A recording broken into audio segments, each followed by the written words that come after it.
पिछले 6 एपिसोड में आपने देखा सोमू अपनी बहन के घर जा रहा होता है।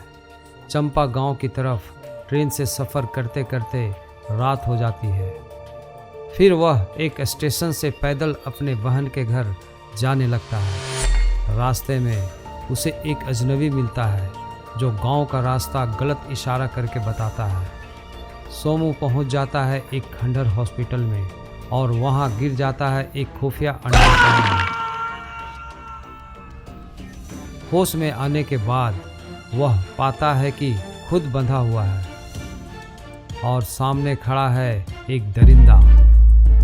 यह दरिंदा आदमखोर था और सोमू को भी खाने का योजना बना रहा था।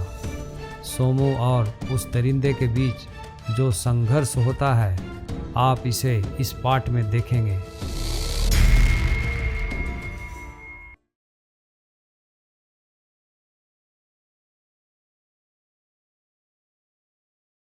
जब वो दरिंदा एक भारी पत्थर को सोमू की तरफ ऐसे फेंकता है जैसे उसी पल उसे खत्म कर देगा, तो लगता है सब खत्म। लेकिन सोमू भी कोई कच्चा खिलाड़ी नहीं था। वो झुकता है, खुद को संभालता है और एक झटके में उस पत्थर से बच निकलता है। सोमू की नज़र तुरंत दरिंदे को ढूंढती है पर वो कहीं नहीं दिखता। अंधेरा घना था और खंडर की दीवारें चुप थी। दरिंदा जैसे हवा हो गया हो। सोमू अब चौकन्ना हो चुका था। वो हर कोने को बारीकी से देख रहा था। कुछ था जो सही नहीं लग रहा था। ये कोई आम शिकारी नहीं था। ये अंधेरे में रहने वाला चालाक दरिंदा था।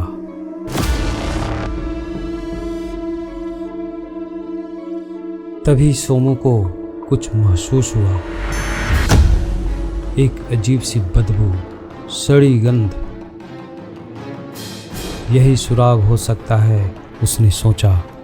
वो बदबू के पीछे दबे पांव चलने लगा। खंडर की एक दीवार के पास उसे कुछ दिखा। वहां एक पुरानी टूटी सी सीढ़ी थी और ऊपर से आती थी हल्की सी रोशनी। शायद ये बाहर जाने का रास्ता हो, सोमू ने सोचा। लेकिन तभी पीछे से गिरने की आवाज आती है।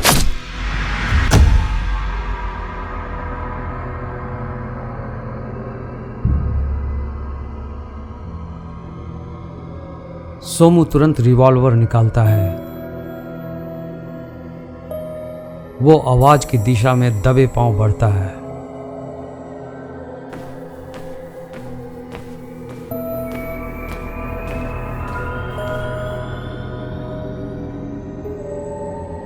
तभी दरिंदा दौड़ता हुआ सामने आता है।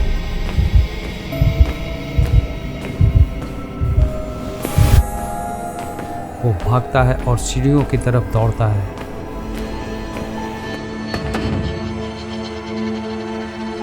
लेकिन जैसे ही उसके ऊपर रोशनी पड़ती है वो चौंकता है।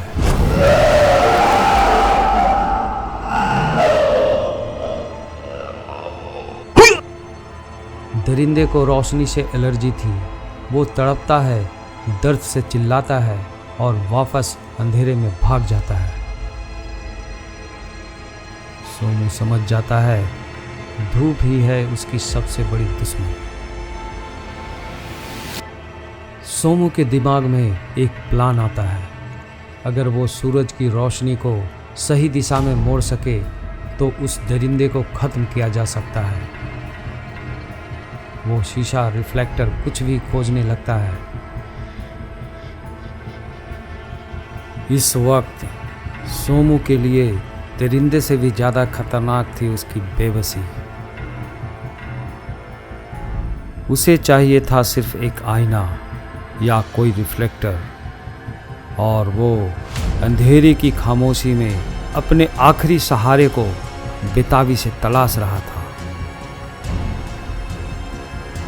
और फिर उसे मिलता है एक टूटा फूटा आईना। इस बार सोमू को कोई अंदाजा नहीं था अपने पे हमले का। वो झुकता है उस आईने को उठाने के लिए, तभी दरिंदे ने पीछे से घात लगाकर एक पत्थर सोमू के सर पे मारता है, लेकिन निशाना चूक जाता है और दरिंदा भागता है। इस बार उस दरिंदे की किस्मत खराब थी। वो भागते हुए टूटे दरवाजे में उसका पैर फंस जाता है। वो कोशिश करके भी नहीं निकाल पाता।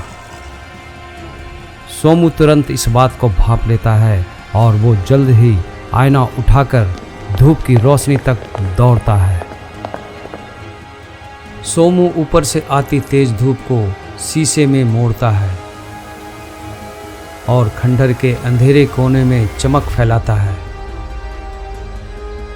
एक एक करके हर कोना रोशन होता है और फिर दरिंदा चीखते हुए उस रोशनी के चपेट में आ जाता है।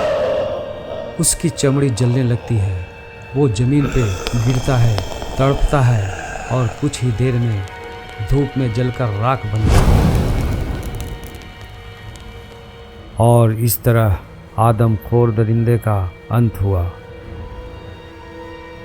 सोमू जीता जरूर, लेकिन उसके दिल में सच्चाई रिस रही थी।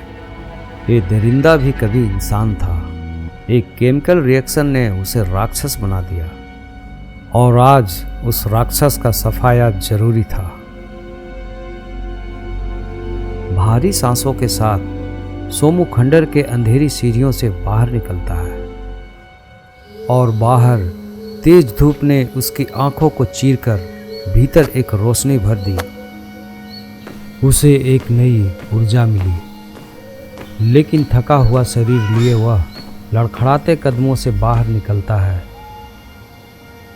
उसके मन में बस एक ही ख्याल था, दीदी के घर जाने का। दिन के 12 बज चुके थे। तभी उसकी नज़र पड़ी अपने जीजाजी और दीदी पर। उनके साथ गांव के कुछ लोग भी थे जो सोमू के तलाश में उस खंडहर तक आ पहुंचे थे। बाहर आकर सोमू ने सबको इस घटना के बारे में बताया और उस इलाके में फैली दहशत का अंत हो गया।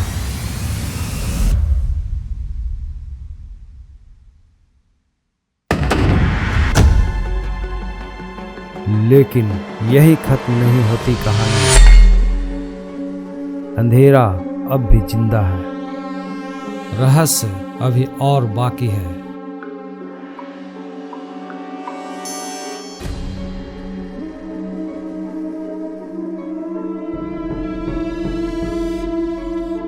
फिर से इन रहस्यों का पर्दाफाश करेगा सोमू, एक नए लुक और अंदाज में।